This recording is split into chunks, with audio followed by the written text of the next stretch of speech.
Sa video na to, tatalakayin natin kung paano mo talaga mapapaganda yung SEO ng Go High Level website mo. Hindi lang yung mga usual surface level tip, kundi yung mga practical steps na pwede mong gawin para mas madali kang makita sa Google. What's going on, everyone? Ako si Eric Honor.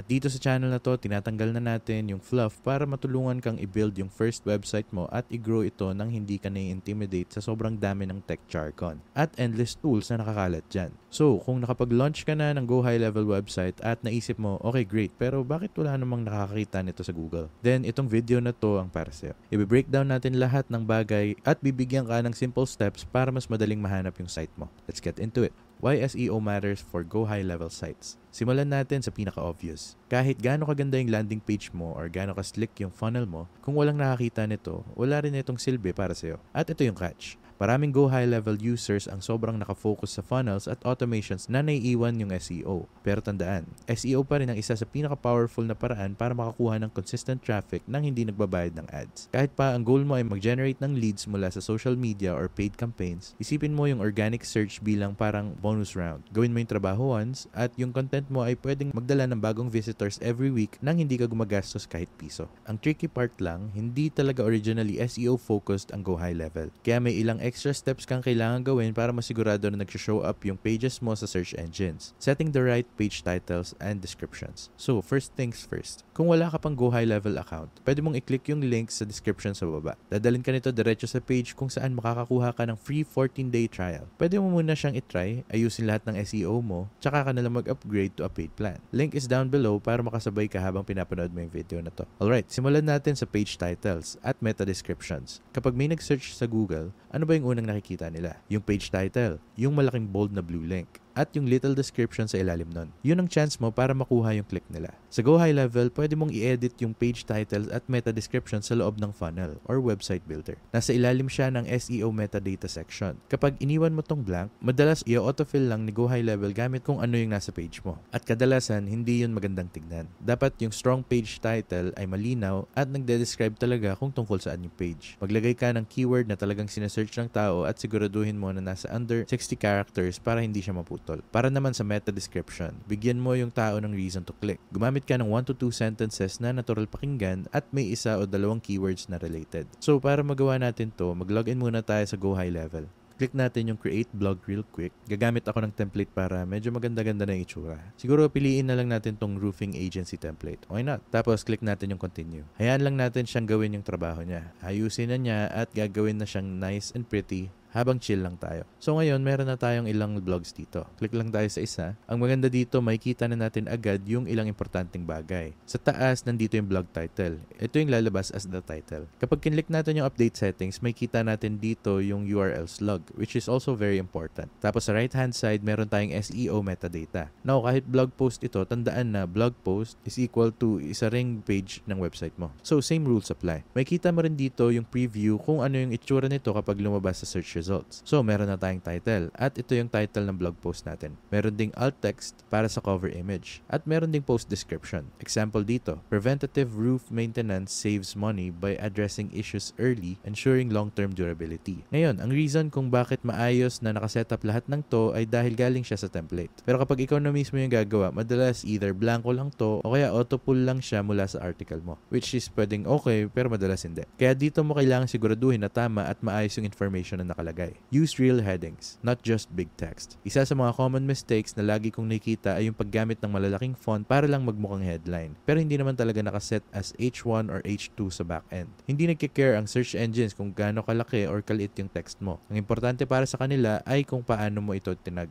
Kaya sa Go High Level, make sure na yung main headline sa page mo ay nakaset talaga as H1. Simple lang, i-click mo lang yung text box. Tapos piliin yung tamang heading tag mula sa drop-down. Tandaan, isang H1 lang per page. Yun ang dapat maging main focus ng content mo. Gumamit ka naman ng H2 at H3 tags para hatiin yung mga sections. Nakatulong to para mas maintindihan ni Google kung tungkol saan yung content mo at kung paano siya naka-organize. Kung puro wall of text lang yung page mo na walang structure, mahihirapan si Google na malaman kung saan dapat mag-focus. Kaya yung proper headings hindi lang nakatulong sa visitors para mas madaling basahin, pero pati sa search engines para mas mabilis nilang mas-scan at maintindihan yung content mo. custom URLs that actually say something. Isa pa sa mga madadaling SEO wins ay ang paglilinis ng URLs. Kapag gumagawa ka ng pages sa Go High Level, madalas binibigyan ka lang nito ng mga generic na URL tulad ng /page-1 or /think-u. At honestly, walang kwenta yung mga yan kay Google or sa mga visitors mo. Ang dapat mong gawin ay i-edit mo yung mga slugs at gawing nakamatch sa content ng page. Kunwari, kung page siya para sa free quote, gawing URL na parang /free-quote or /insurance-quote-California. Short, clear, at keyword-focused. Yun ang hanap mo. Maganda rin to para sa mga tao. Kapag shinare nila yung link mo, mas mukhang trustworthy at relevant kung malinaw yung URL. Hindi yung mukhang random auto-generated lang. So para i-edit yun, punta ka lang sa update settings kung nasa isang blog post ka kagaya nito. Dito pwedeng i-update yung URL slug. Kunwari, page siya para sa insurance quotes. Pwede mong gawing /insurance-quotes-get yours. Or kahit anong variation na malinaw. Kasi hindi lang ito nagsasabi ng info kay Google pero nagsisignal din ito ng relevance at trustworthiness sa mga visitors mo.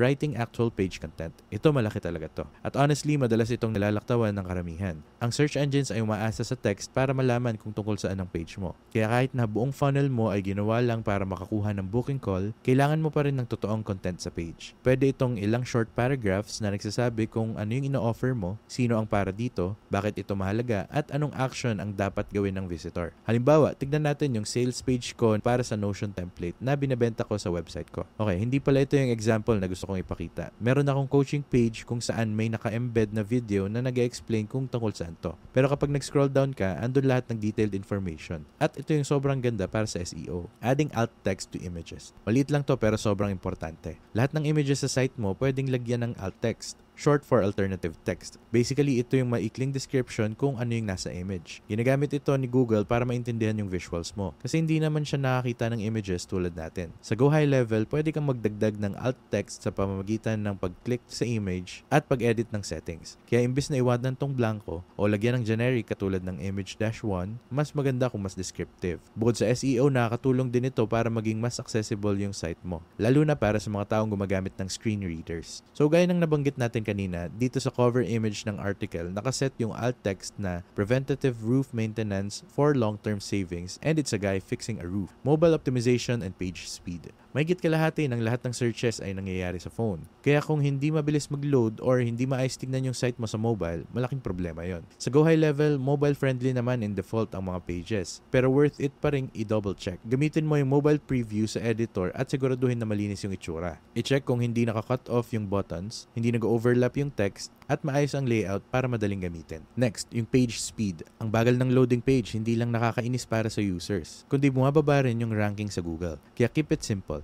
Iwasan ang sobrang daming videos, images, pop-ups, or animations sa iisang page. I-compress muna ang malalaking images bago i-upload at kung mag-embed ka ng YouTube videos, mas okay kung naka-off ang autoplay or gumamit ng preview thumbnails. Ngayon, punta naman tayo sa connecting Google Analytics at Google Search Console. Hindi lang ito tungkol sa SEO, kundi sa pagsusukat kung gaano ka-epektibo yung SEO mo. Kung seryoso ka sa pagpapataas ng visibility ng site mo, kailangan mo talagang i-set up pareho. Sa Google Analytics, makikita mo kung paano ginagamit ng tao ang site mo. Anong pages ang binibisita nila, gaano sila katagal, at saan sila umaalis. Sa Search Console naman, malalaman mo kung paano nagpe-perform ang site mo sa Google. Anong keywords ka lumalabas, gaano kadalas ang clicks, at kung nai-index ba ng Google ang mga pages mo. Para ma-connect mo to, kailangan mong maglagay ng maliit na verification code or tag sa site mo sa Go High Level. Makikita mo rin ito sa settings sa ilalim ng custom scripts or header code. Simple lang, copy-paste mo lang yung code na ibibigay ni Google, creating a blog or resource page. Kung gusto mo talagang mag-build ng organic traffic over time, game changer ang paggawa ng blog. Alam ko hindi naman si Go High Level yung pinaka-best blogging platform, pero kahit simpleng resources or tip section lang, sobrang makakatulong na. Ito yung dahilan kung bakit importante. Gusto ni Google ng content na sumasagot ng mga tanong. Kaya bawat blog post, nagiging sarili nitong entry point papunta sa website mo. At kung properly optimized to, may magandang title, maayos na heading structure, at may internal links. Pwede na itong magdala ng traffic.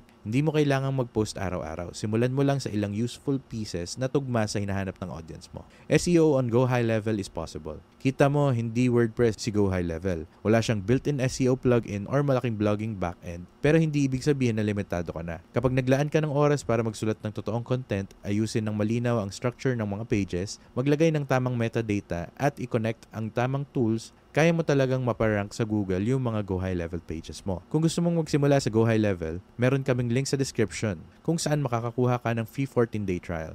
Affiliate link to, ibig sabihin nag-earn kami ng maliit na commission kapag ginamit mo. Pero wala tong dagdag na gastos para sa'yo. Yung mga commissions na to ang tumutulong para masuportahan yung channel at makapag-produce pa kami ng free content na katulad nito. Kaya kung gagamitin mo yan, sobrang thank you in advance. At kung nakatulong sa itong video, don't forget to leave a like, mag-subscribe at hit that notification bell para hindi mo ma-miss ang mga future videos. Dito sa channel na to, gumagawa kami ng videos tungkol sa paggawa ng websites, pag-explore ng iba't ibang website builders, pag-discuss ng domain names, at marami pang iba. Kaya make sure na nakasubscribe ka. Pero other than that, maraming salamat sa panonood and takits tayo ulit sa susunod na video.